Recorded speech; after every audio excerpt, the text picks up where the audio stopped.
欢迎收看第635期武器大讲堂。随着火门枪将火气从竹子转换成金属之后，另一个问题又暴露出来了，那就是火门枪需要一手持枪，一手射击，甚至需要2个人操作，无论是发射便捷性还是准确度都非常的差。因此，在中欧的一个国家诞生了一款真正意义上的现代枪械的雏形，它就是本期武器弹堂的主角——火神枪。上一期讲到，配备蛇杆的火门枪其实就是火神枪的初期形态。火神枪发展于15世纪前中期的奥斯曼帝国，更早的就无从考证了。资料记载，奥斯曼军队的禁卫军是首次使用火神枪的军队，并在1470年左右，火神枪开始大量的在欧洲普及，开始了便携式扳机火器的新篇章。火神枪的结构基本上已经与后续的各类步枪结构相似，已经具备了现代枪械的枪管、扳机和枪托等等特征。整个机构包括木质的底座、枪管、瞄准机构、扳机和火绳等组成。其中，枪管为滑膛直管，当时还没有现代枪管所具备的膛线的概念，枪管大都比较长。当时的重型火神枪其枪管长度就达到了1.5米。欧洲早期的火神枪枪管外形都为8棱形。当时为什么要把枪管做成8棱形呢？那是因为彼时的匠人们要把枪管安装在一个木质的底座上，8棱形能够更好的固定安装。如果做成如今的圆形，很不方便直接固定在木质的底座上面，并且当时的枪管大都是通过锤钻的方式加工，棱形的形状比较容易锻打，工时和加工难度也更低。在枪管的尾部有一个引火门，其作用跟火门枪的开孔是一样的，主要是用于引燃激发药使用。枪管的口径大多为30毫米左右，通过车床钻孔加工。也有一些轻型的火神枪，其口径会小一些，大约在17毫米左右。枪管的后端设置有一个火药盘，在发射的时候，通过这个药盘引火点燃枪管内部的发射药进行激发。火神枪的底座一般为一个木质的全结构底座，也是沿袭至早期火门枪的木质底座，并在尾部增加了更加科学的鱼尾枪托，基本上已经具备了如今枪械枪托的结构。整个重型火神枪尺寸大约在1430毫米左右，重量达到了11公斤，所以当时的重型火神枪在发射以及携带的时候都需要使用一根插棍支架来支撑枪管，有的时候也会架在别人的肩膀上面进行发射，但是这种情况比较少，毕竟射击的时候声音非常的大，非常的容易伤到人肉支架。在木托的外侧或者上部一般会开有凹槽，槽内装有一根可以旋转的发射蛇杆或者是扳机机构。火神枪最主要的结构就是扳机和火绳了。上一期讲到，火门枪无法实现个人操作、点火、瞄准等等，存在非常大的改善空间。火神枪正好通过这个扳机机构和火绳结构实现了优化。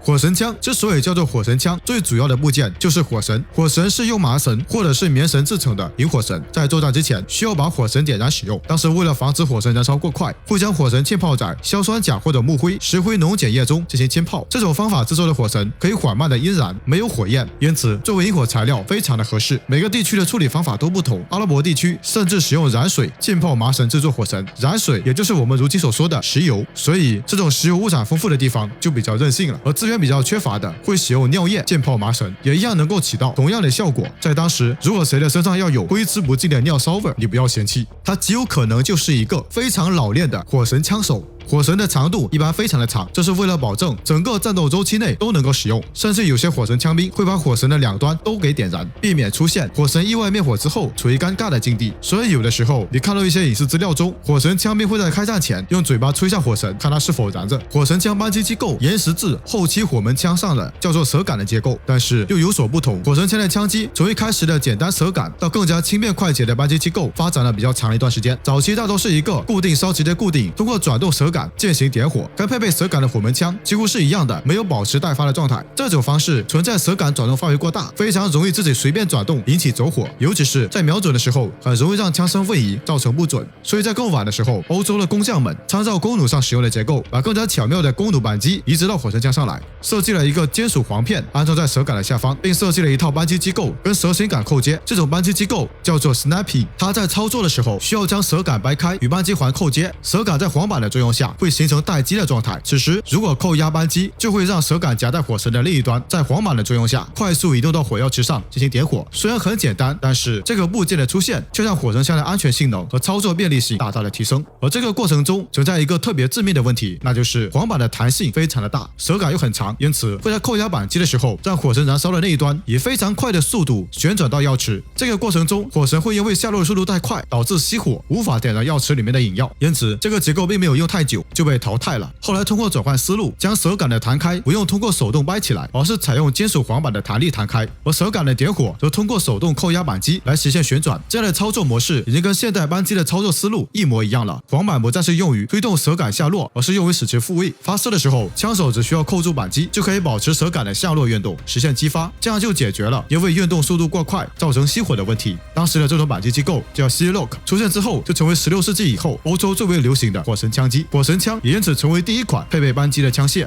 当然，在后来的发展中，火神枪也衍生出了各种的小型枪型，也慢慢的发展成了更加精致多样的种类。但是火神枪的问题依然还是存在。第一个是火神和引火药本身是裸露的，因此一旦遇到雨天、天气潮湿的时候非常难点燃。第二个是火神每小时的燃烧长度大约在30厘米，所以需要随时的调整长度，以便另一端精确的对准火药池。第三个是在作战的时候，很多人一起用火神枪，所以在夜间会有很明显的火头，非常容易暴露位置。虽然产生的烟已经很少了，但是那么多人集中在一起，会造成起风的时候产生大量的烟，暴露自己的位置。所以在欧洲当时的交战双方都会选择一个好的天气，以发挥火神枪的巨大威力。还有一个就是弹药的问题，当时的火神枪都是前装药的，在装填的时候需要用火药瓶往枪口倒入推荐用的火药，然后用纸或者布包着弹丸从枪口塞入。而为什么要用纸或者布包裹着呢？这是为了防止枪口倾斜的时候不让弹丸从枪口掉出。安装完毕之后，用长条细棒将弹丸推入，就完成了枪管内部的配置了。接下来把导火用的火药倒在枪机上的火米上，然后盖上火盖。此时要进行射击时，需要把火盖掀开，瞄准后扣下扳机，火神会接住火皿而将导火药引爆。导火药的爆炸会立即引爆推荐药而将弹丸射出。这个时候大家会发现，如何保证火药的持续供给呢？当时射手的身上会背着大量的火药袋，由于提供持续不断的火药供给，每个火药袋安装定量的推荐火药，独立包装，能保证装药量的精确。不过在装填的过程中，火神是一直点燃的，所以射手在从枪口安装火药的时候，一不小心就有可能会走火，产生了火星就会点燃身上背着的弹药袋。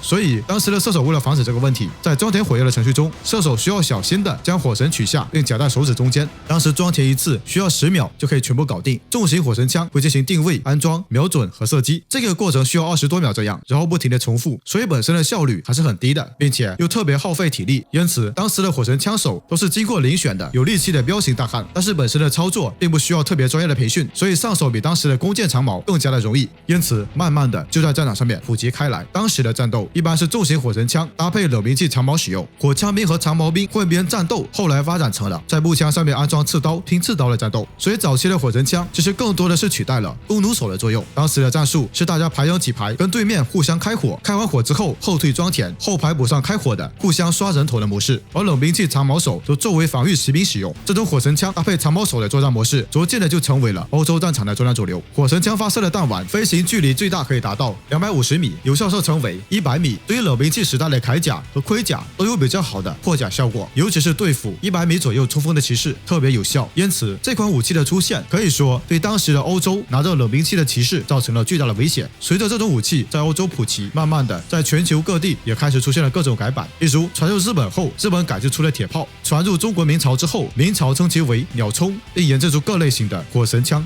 从而开创了现代火器更快更轻便的时代。随着作战的使用以及进一步的优化，火器也开始了膛线枪管和迷你弹以及定装弹等等的各种升级井喷的年代。步枪、冲锋枪和手枪等等也开始慢慢的出现。那么在武器的发展中，霰弹枪在这个阶段又有什么样的发展方向呢？在步枪、冲锋枪、机枪占据战场主流的时代，霰弹枪在战场上面又有什么样出色的表现和故事呢？下一期我们一起一一揭晓。本期武器讲堂到此结束，更多介绍视频欢迎关注武器讲堂，常往前内容。我们下期见。